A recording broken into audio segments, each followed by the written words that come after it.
ఉంటే తరుముతూ ఉంటే అసలు కన్నెత్తి చూసావా నన్ను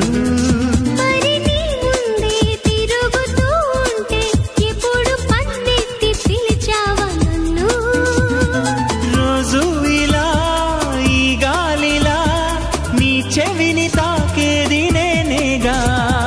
మామూలుగా మాట్లాడక ఈ గాలి గోలికి చిత్రంగా కలుసుకో త్వరగా కలలు నిజమవగా